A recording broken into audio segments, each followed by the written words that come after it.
안녕하세요. 반갑습니다. 주갈성교회 유형훈 목사입니다. 지난 한 주간 잘 보내셨어요? 오늘은 벌써 11월 첫째 주일 아침입니다. 아침부터 날씨가 너무나 화창하고 좋으니까 이 단풍 구경 가는 사람들이 많이 있는 것 같습니다. 우리는 우리 눈에 이 아름다운 단풍 구경보다 그 아름다움을 주신 하나님 아버지를 예배하고 찬양하는 주의 백성들, 성도입니다. 우리가 그 하나님을 예배하고 찬양하고 있다는 사실이 얼마나 감사한지 모르겠습니다. 오늘 이 거룩한 주일 아침에 우리에게 이 아름다운 자연을 주시고 우리에게 맑은 공기와 따스한 햇빛을 주신 하나님 아버지께 감사와 영광을 돌리는 여러분이 되시기를 바랍니다. 오늘 우리에게 주시는 말씀 같이 보도록 하겠습니다. 고린도전서 5장 4절에서 5절입니다.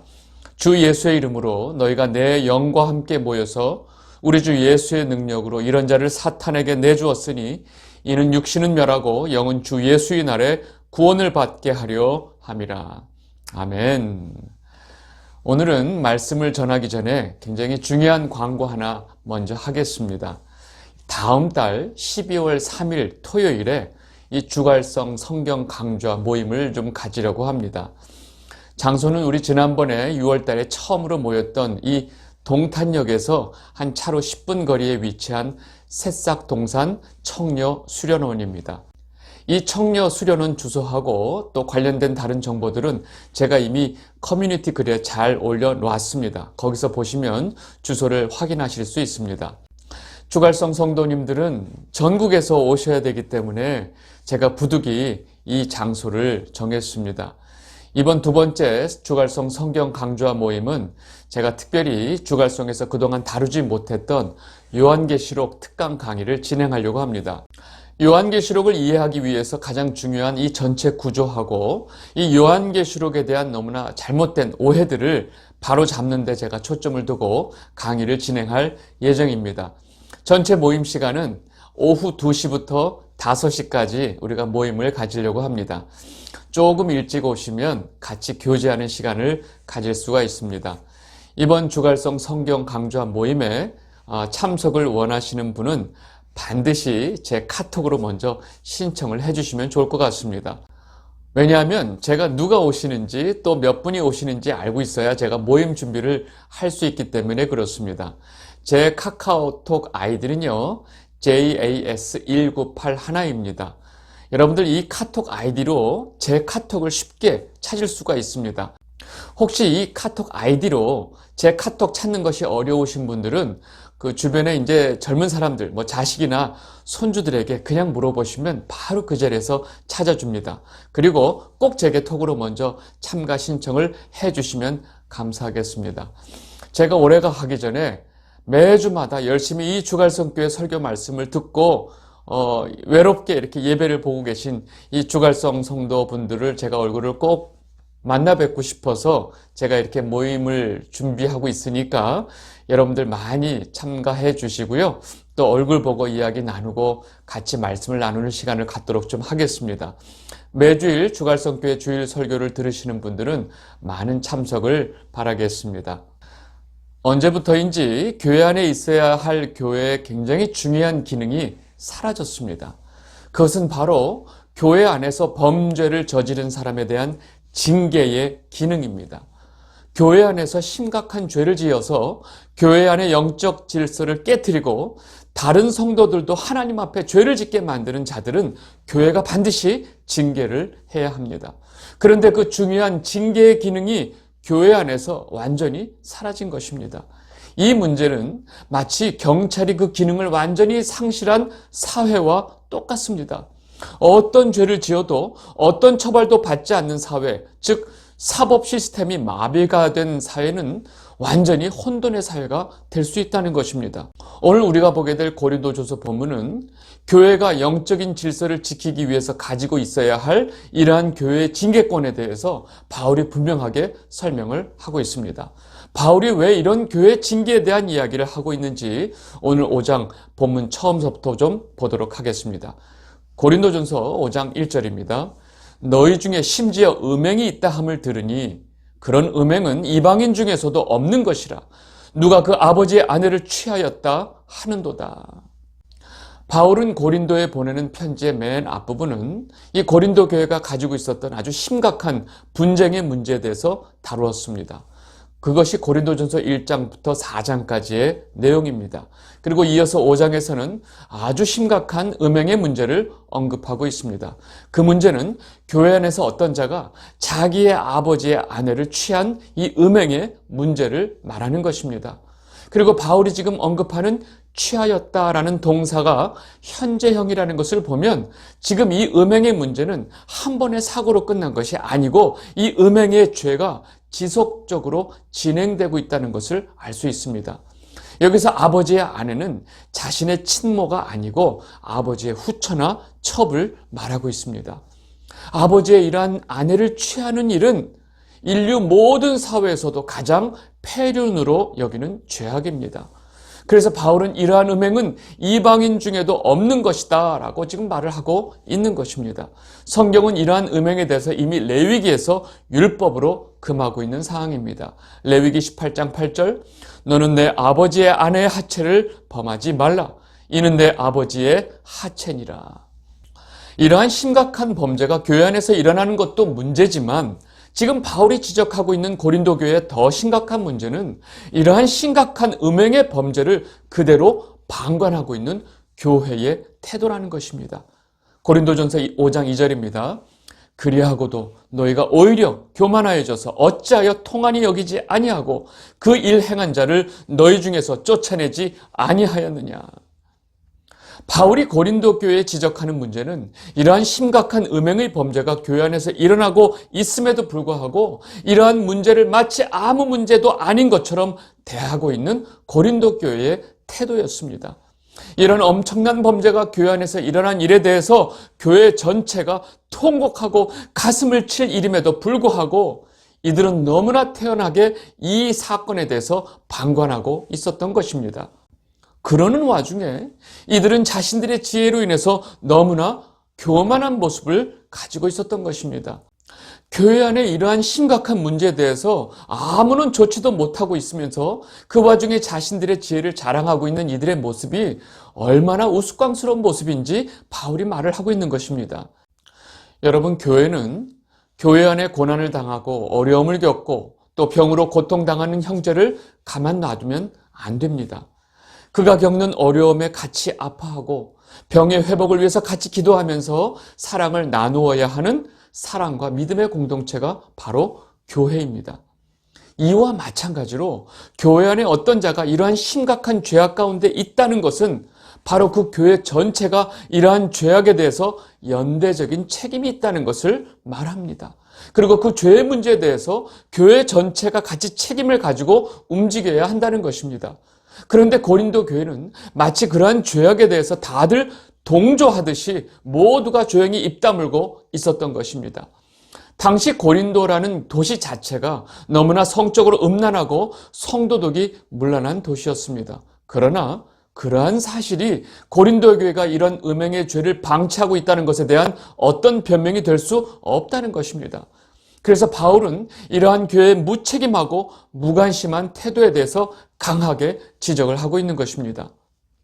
바울은 고린도 교회 안에 있는 이 음행을 저지른 자에 대한 아주 분명한 결론을 내리고 다음과 같이 말을 합니다. 고린도전서 5장 3절입니다. 내가 실로 몸으로는 떠나 있으나 영으로는 함께 있어서 거기 있는 것 같이 이런 일 행한 자를 이미 판단하였노라. 바울은 교회 안에 이러한 죄를 지은 자에 대한 어떤 결론을 분명하게 내렸다고 단호하게 말을 하고 있습니다.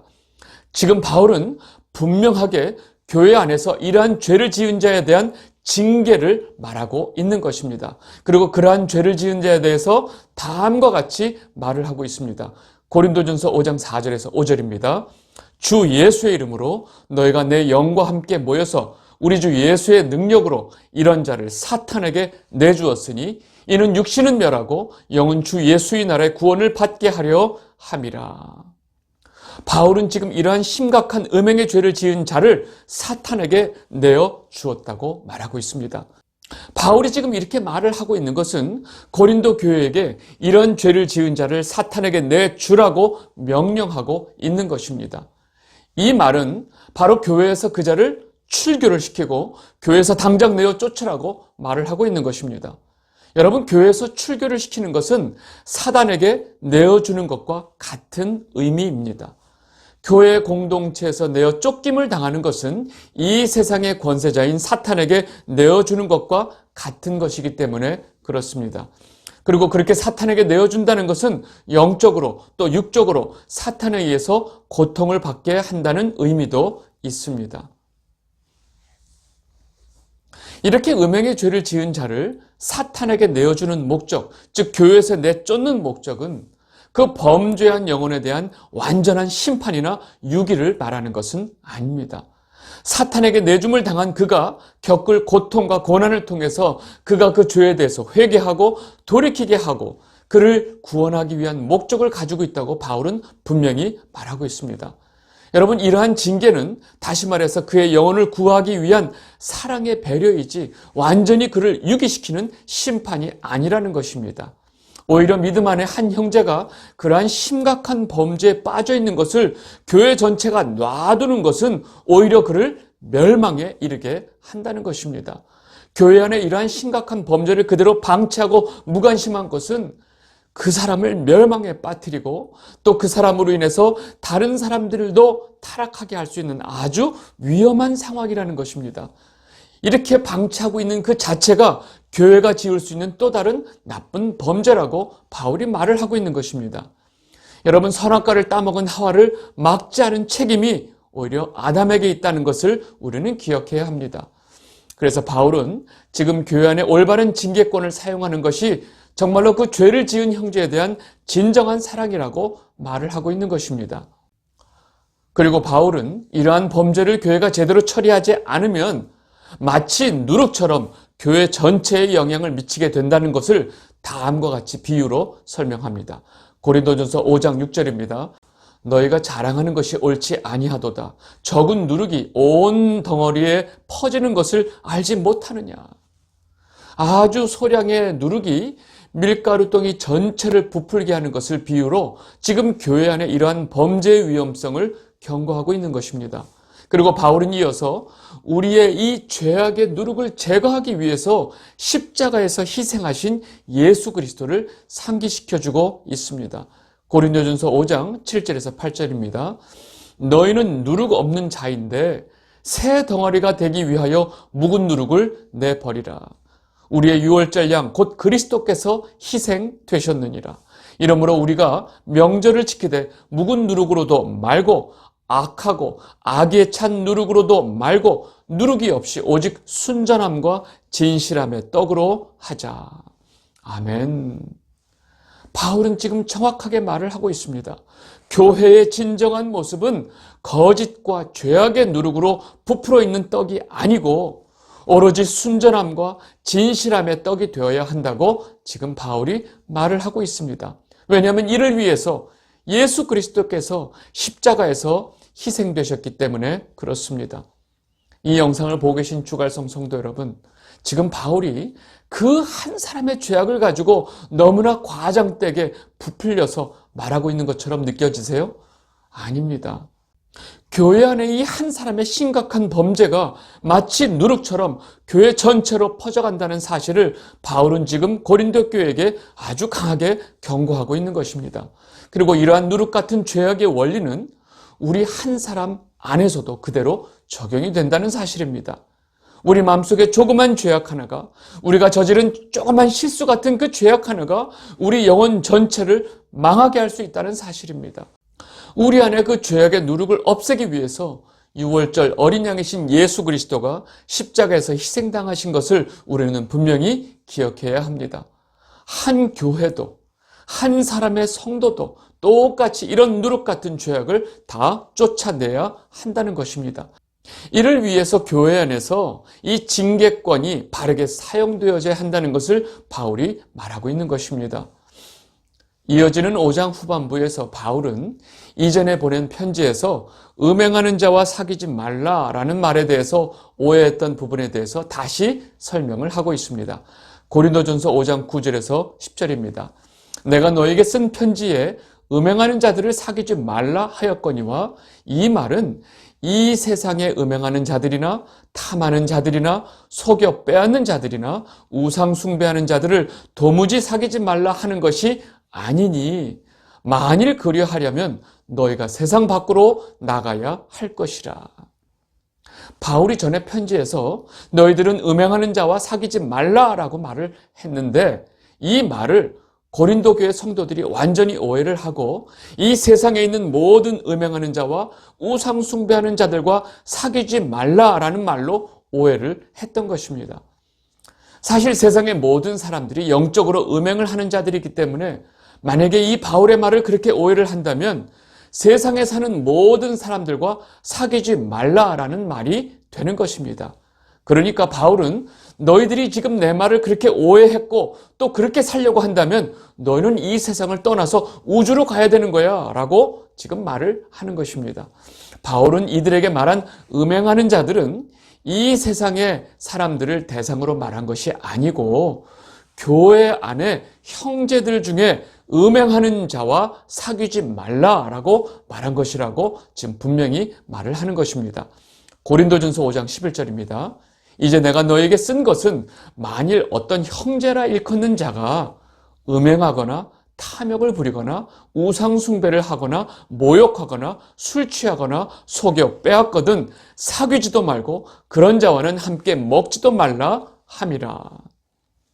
바울이 고린도 교회 성도들에게 말한 것은 바로 교회 안에 같은 믿음으로 함께하는 형제들 가운데서 여전히 세상의 음행과 탐욕과 우상 숭배를 하는 자들을 말했던 것입니다. 그리고 교회 안에 형제가 여전히 술에 취해 있거나 남의 것을 행여 빼앗는 자들과는 절대로 사귀지 말고 함께 먹지도 말라라고 지금 바울이 말을 한 것입니다. 지금 이것은 교회 안에서 이루어지는 이야기를 말한 것입니다. 다시 말해서 교회 안에 이런 자들은 반드시 있어서는 안 된다는 것입니다. 그리고 바울은 너무나 분명하게도 여전히 세상 사람들처럼 음행하고 우상 숭배하는 자들이 교회 안에 있다면 교회는 반드시 그러한 모든 자들을 내어 쫓아야 한다고 말을 하는 것입니다. 고린도전서 5장 12절 13절입니다. 밖에 있는 사람들을 판단하는 것이야 내게 무슨 상관이 있으리요마는 교회 안에 있는 사람들이야 너희가 판단하지 아니하랴. 밖에 있는 사람들은 하나님이 심판하시려니와 이 악한 사람들은 너희 중에서 내쫓으라. 바울은 지금 교회 안에서 음행하고 우상 숭배를 하면서 영적 질서를 흐트리고 다른 성도들을 타락의 길로 이끌고 있는 교회 안에 악을 퍼뜨리고 있는 이러한 자들을 교회 안에서 당장 내어 쫓으라고 말을 하고 있는 것입니다. 이러한 자들이 교회 안에서 활동하는 것을 놔두고 방관하는 것은 그 자체가 또 교회가 짓는 죄라고 지금 바울이 말을 하고 있습니다. 지금 여러분들은 바울이 고린도 교회에 전하는 이 말씀을 들으면서 어떤 생각이 드시나요? 지금 우리가 겪고 있는 이 교회 현실과 너무나 동떨어져 있다고 생각이 들지 않으세요? 지금 이 말씀을 듣고 있는 대부분의 성도들이 속으로 현재 교회 안에서 이런 징계나 치리가 가능할까라는 의문을 가지고 계실 것입니다. 그 말은 반대로 생각하면 지금 우리가 보고 있는 교회의 현실은 성경이 말하고 있는 교회의 모습과 너무나 동떨어져 있다는 증거이기도 합니다. 아마도 바울이 말한 대로 그런 범죄하는 자들을 교회가 내어 쫓는다고 가정했을 때 누가 그들을 내어 쫓을 수 있을까라는 생각이 든다는 것입니다. 왜냐하면 바울이 말하는 교회 안에서 죄를 짓는 자를 내어 쫓아야 할 목사나 장로들이 오히려 그 대상인 경우가 현실적으로 많기 때문입니다. 그리고 요즘 교회들은 어떤 사람들을 내쫓는다는 생각 자체를 하지도 못할 뿐더러 내쫓는다고 그 사람들이 가만히 있을까요? 그냥 다른 교회로 가버리면 그만인 것입니다. 여러분, 이러한 것이 바로 지금 우리가 마주하고 있는 교회 현실이고 이렇기 때문에 바울이 전하는 이 말씀이 너무나 우리와 동떨어져 있다는 느낌을 들게 하는 것입니다. 이 영상을 보고 계신 주갈성 성도 여러분, 정말로 우리는 가끔 우리가 마주하고 있는 교회 현실과 성경이 말하는 것과 너무나 거리감이 느껴질 때가 있다는 것입니다. 그럼에도 불구하고 너무나 분명한 사실은 교회 안에 이 질서가 반드시 세워져야 한다는 것입니다. 교회 안에 다시금 이 징계권이 다시 살아나야 한다는 것입니다. 그러나 대부분의 교회 현실은 이러한 것이 완전히 불가능해 보이는 것도 사실입니다. 그럼에도 불구하고 우리는 우리가 할 수 있는 것부터 시작해야 합니다. 왜냐하면 우리 성도 한 사람도 교회이기 때문에 그렇습니다. 다시 말해서 성경이 말하는 질서를 세워야 할 그 첫 번째 교회는 바로 우리 자신이 되는 것입니다. 아무리 세상이 혼탁하고 우리 눈에 보이는 많은 교회들이 본래 모습을 다 잊어버린 상태일지라도 우리는 우리를 위해서 십자가에서 흘리신 그 예수님의 피를 헛되이 하면 안 되는 것입니다. 그리고 주는 그리스도시요 살아계신 하나님의 아들이시니이다 라는 이 베드로의 고백 위에 세워진 교회는 절대로 음부의 권세가 이기지 못한다고 예수님께서 분명하게 말씀을 하셨습니다. 우리는 그 예수님의 말씀을 붙들고 다시금 예수 그리스도의 기초 위에 교회를 세워야 하는 것입니다. 이것이 바로 오늘 바울이 우리에게 주는 말씀이 되는 것입니다. 그렇게 교회를 이루고 있는 우리 성도 한 사람 한 사람이 하나님의 말씀으로 영적인 질서를 세워나가는 것이 저와 여러분이 지금 이 순간에 할 수 있는 일이라는 사실을 여러분 모두가 분명히 깨닫게 되시기를 바랍니다. 여러분 이번 한 주 여러분 스스로가 올바른 교회를 세워나가시는 한 주가 되시기를 진심으로 바랍니다. 오늘 말씀 여기까지 하도록 하겠습니다. 감사합니다.